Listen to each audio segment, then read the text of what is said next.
of America and to the republic for which it stands, one nation, under God, indivisible, with liberty and justice for all. Motion to approve the amendment. Second. We have a motion and a second. All those in favor say aye. Aye. Oh, roll call, please. Sorry. Goodchild, Thought I'd do that. Here. Donlin, Yes. Wick, Yes. Sturgeon, Yes. Bruns, Yes. Still motion to approve. Still second. All right. All those in favor say aye. Aye. Trying to move things along here. All right. Hearings. We start the hearing, or first hearing is the 24 maximum property tax dollars hearing. So at its February 21st, 2023 meeting, the council established this date and time to hear public comment regarding the maximum property tax from certain levies for the proposed fiscal year 2023-2024 budget. The required notice has been published and posted. I'd like to open the hearing and ask for any written or oral objections or comments on the resolution. Anybody here to comment on our tax levy? Doesn't look like it. So I'll close the hearing and turn to the council for approval. Make a motion to adopt resolution number 2313, approving the maximum tax dollars from certain levies for the proposed fiscal year 2023-24 budget. Second. I have a motion and a second. Roll call, please. Bruns, Yes. Goodchild, Yes. Donlin, Yes. Sturgeon, Yes. Wick. Yes. Motion carried. Moving on to citizen discussion. We got a 10-minute time frame for citizens. Anyone here to discuss anything in particular? Seeing none, we'll move on to the thumbs up award. Brian, do you have anything? Pass. Clark? Pass. I'll pass as well. Steve? Pass. Pass. Clark? All right, nothing to be thumbs up about it, so. Mike Donlin, you got anything? I guess I give a thumbs up, given the resolution we just adopted. It has been how many years now, Jacob, that we have maintained the basic levy at the level it's at? This will be the 5th year. I think that's amazing, and I would just offer a thumbs up to everyone involved that manages to keep a lid on expenses the way it has been done. Thanks, Mike. I concur as well, so I'm sure we all do. But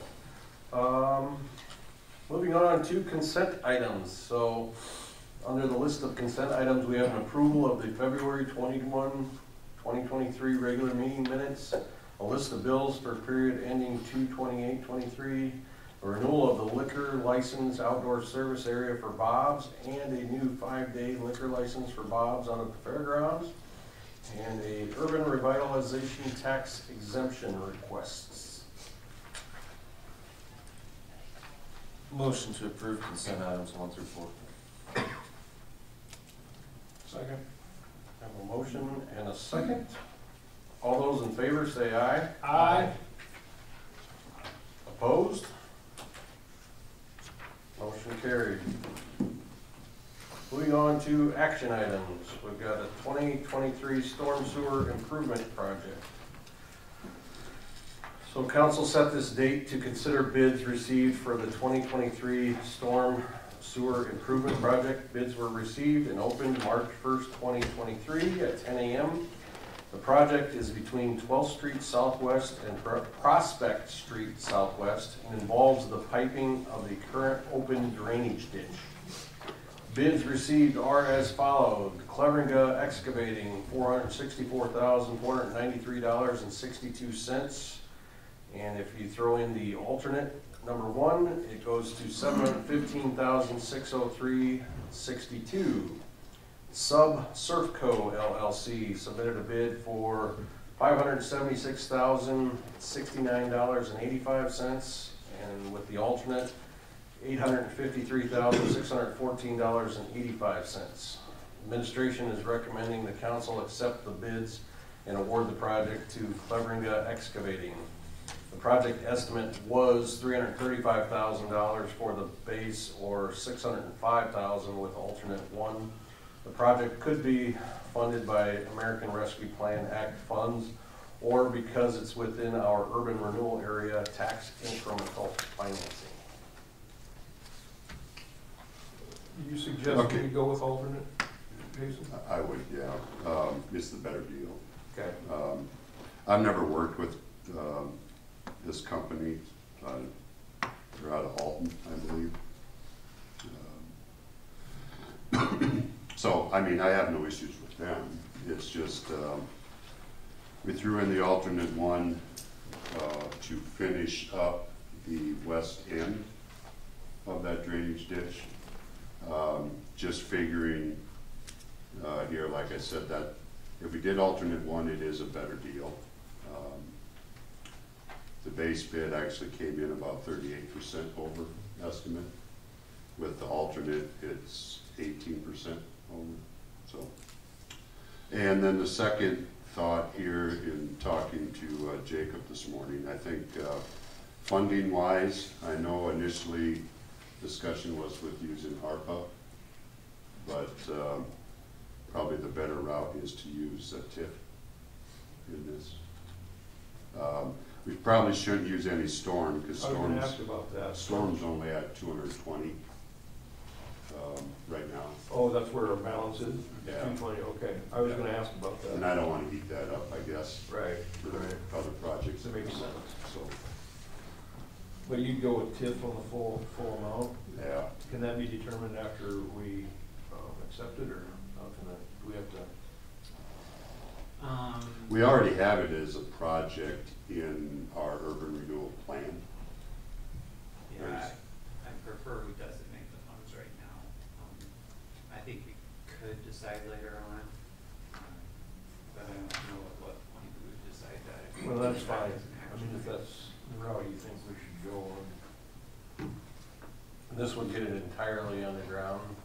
No, it would, no, there would still be open ditch, but it would get it from, I don't know if there's a sheet in here or not, no. About from the backside of what Marty Pippett just built and the car wash Okay. there, from about that property line, the rest of the way to the west, up towards 12th Street. That would be open yet? No, that is what we would enclose Okay. by So- accepting So what base would and alternate. remain open, Everything back to the east, going back the other direction? back towards behind Schlofeld's and turning by, what's the liquor store? Oh, Corkett? Corkett, and then turning back towards Prospect. That's all still open. Pretending like you don't know what the name of the liquor. Never been there. I realize I answered too fast. Check his GPS. Were we surprised it came in that high or no? We did. Apparently Wayne wasn't too surprised. I mean, it's hard to predict. I think the concrete piping is probably still high or fluctuates in price. So,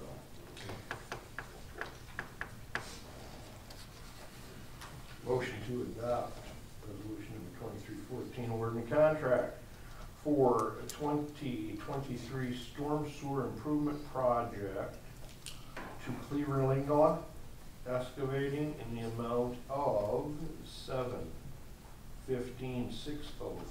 $715,603.62 and using TIF funds to cover those costs. Second.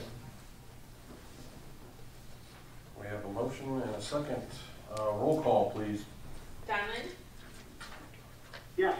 Wick, Yes. Bruns, Yes. Sturgeon, Yes. Goodchild, Yes. Motion carried. Moving on to offer to purchase property. So attached is an offer to purchase a future platted lot in Southview Industrial Park. Final plating of lots in Southview Industrial Park has not been completed, but this lot does fit with the initial concept. The potential purchaser would like to get the lot purchased so that they can move forward to getting their new business up and running. The lot is approximately 340 feet by 200 feet, 1.56 acres, along the south side of the proposed street in Southview Industrial Park and along the west side of Lake Avenue. Attached is a map showing the proposed future lot. Administration is recommending council move ahead with the sale of the lot and establish a public hearing to consider any and all offers on the property. Go ahead, Mark. Mark will have some comments on how this is gonna work, So Bobby and DJ Kellner here and their daughters are proposing to start a new business out at what's gonna be the Southview Industrial Park. They're gonna call the business Pet Parlor, and it'll be a dog grooming, boarding, and daycare place. Those are very popular right now, and there's a shortage of that in Northwest Iowa. And they like to locate these away from residential areas because the dogs do make some noise and causes less stress for the dogs. So a light industrial area like this is ideal for that. And they'd like to get started yet this spring so they can complete that. And so they're offering $2 a square foot for that 1.56 acre lot. And in your packet, you'll see the concept drawing for that area. We can go ahead and divide it once without the plating process, so we can get this survey, get a legal description, and sell that piece to them. And then before we can sell anything else in that area, we'll have to complete the plating process. But I would recommend that all the lots in that development be priced at that $2 a square foot. Desirable price, but it does help us get closer to recapturing our infrastructure costs out of that area when we get those estimates. How would that work for pouring the street? Did you just do the part that they're on right now, or we have to? Sure. So spoke to the surveyor this morning, and so the engineer and the engineer has the concept drawing, and so we'll be able to go create that lot to where that future street's going to go. And so that measurement, that 340 feet is approximately, but it's pretty close. And then we'll go the 200 feet deep or whatever it takes to create the 1.56 acres. I think the other part of your question is they're going to be able to come off of Lake Avenue until that street, until that street gets put in. Okay. So, right? Correct. Okay. Yeah, and that's their intent, is to face the business towards Lake Avenue and to come in off of Lake Avenue. But once the new street is constructed, then they'll have the option to put a drive off there as well. And my only comment is that we'll set this for hearing. We'll have the hearing and see if any other bids come in. We'll just have to put in the contract for sale that they'll cooperate with us in the platting procedure. Sure. So we can get their lot part of the platting as well. So, and I'm assuming they won't have any problem with that. Correct. Motion to adopt resolution 2315, establishing March 21, 2023 at 12 p.m. as a public hearing on any and all written offers received by March 20, 2023 at 12 p.m. for the proposed future lot located in the Southview Industrial Park. Second. A motion and a second. Roll call, please. Goodchild, Yes. Diamond, Yes. Bruns, Yes. Wick, Yes. Sturgeon. Yes. Motion carried. Thank you and good luck on your business. So we'll look forward to hearing or seeing that get going. So, all right, moving on to discussion. Jason? Yeah, I've got quite a bit here today. Tomorrow, there is a public utilities meeting in the afternoon, I believe. 2 o'clock. That'll be an update from McClure Engineering in regards to the progress of our RO at the water. The pilot studies are done, results are back from that, so they'll just kind of fill us in on how that all went and how we go forward. And then ultraviolet construction out of wastewater, that continues. It's on schedule. They're still working on footings and such for buildings out there. and re-aeration basin. Let's see, alley pre-construction meeting, that's the 2 blocks here on the west side, the 2 0 blocks. Pre-construction meeting March 16th on that project, so we'll find out when that contractor, which was Specialized Concrete, find out their schedule. That does have a completion of June 30. One side at a time, or are they gonna tear them both? Yes. Yep. One side at a time? Yep, that was in. Will he be able to make that date then? Because I know he stayed out of winter like we asked. I don't think it'll be an issue yet, but. Okay. All right. Probably depends on what kind of spring we have. The Highway 3 railroad crossing out here, if you remember, that was let at DOT last year. They received no bids on it, so they re-let it again. They did receive bids this time, and they did award it to Vanderpool Excavating out of Orange City. There is a August 21st late start date on that. But there will be just like the previous alley pre-construction, there'll be a pre-construction meeting for that project. So we'll find out the true schedule from Vanderpool at that time. We have no say in that though, right? No. I mean, I didn't think we had any say in that whatsoever, No. so. And Dakin Schultz will be here. He had requested it. He'll be here next council meeting to just explain that whole project. He's the DOT, correct? Yeah. Will the railroad come too or not? Or No. Dakin reached out to me and said he'd like to come to a council meeting. No.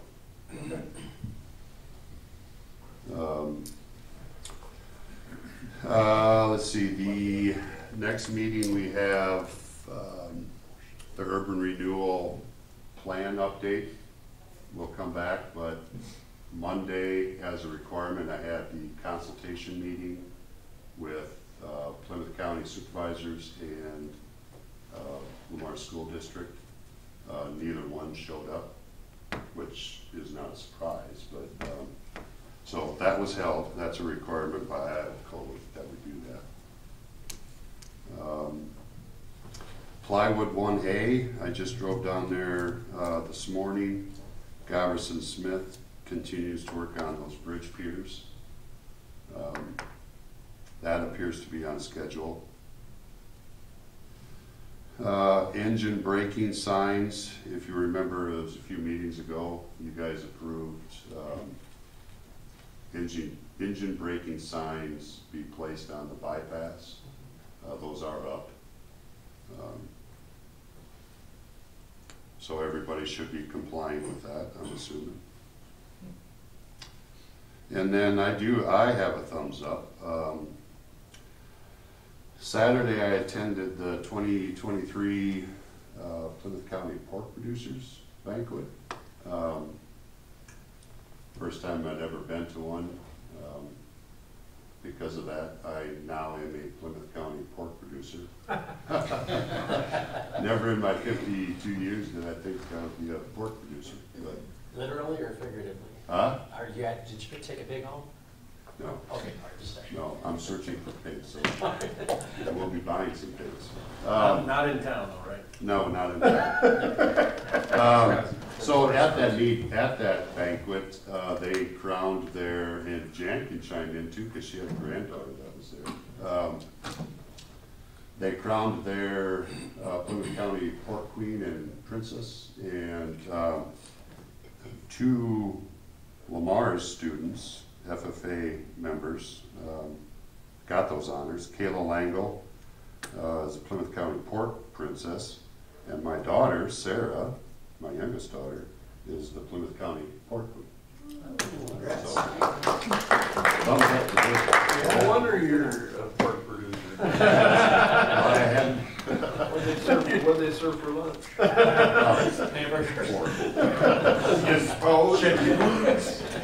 Oh, it was good though. Need more moves. No, that's all I Oh, have. good. Nice. Congratulations, that's great. Why is she an FFA? Yeah. Jacob? Okay, Couple things on the budget.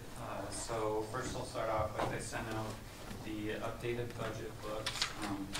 They have the SF 181 legislation included, as well as the increase from the bargaining pool funds from last meeting.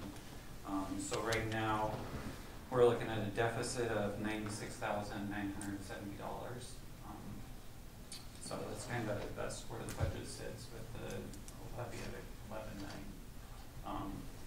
The other thing relating to the budget is, so during the workshop and in the preliminary budget, Dave had requested 3 additional full-time firefighter paramedics to be put on the shift schedule. In the workshop, we cut it down to 1 additional full-time individual.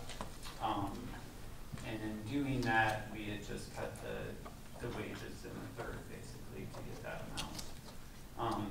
So then Dave and I met recently to kind of talk about the position, go over job descriptions and such. And he can speak to this some, but he feels that it really should be a battalion chief fire marshal position versus the firefighter paramedic that's in the budget. So to move it from that firefighter paramedic to a battalion chief, we're going to have a little bit more in the budget to do that. So that would be $12,690 is what I came up with, and the difference in the 2 ranks. So I'll let Dave kind of speak to it. Yeah, so first of all, thank you for giving us a position. It's very appreciative. Budget's always a tough time and stressful time on everybody, and we even had a referee this year, so that was impressive. But talking with the assistant chiefs and just looking, we need 1 per shift. That's why we asked for the 3, and we have 1. So what we'd like to do, this would be one of those 3. So I'm not looking to make this position and still have 3 people to put on shifts. This would be one of those 3 positions we're looking for. So I want to make that clear right now, that it's not like we're trying to add a battalion chief and then come back and saying we still need 3 firefighter paramedics. Everybody's a firefighter paramedic. It's just what we can do with this, if we do it this way, is utilize this 1 position to cover all 3 shifts.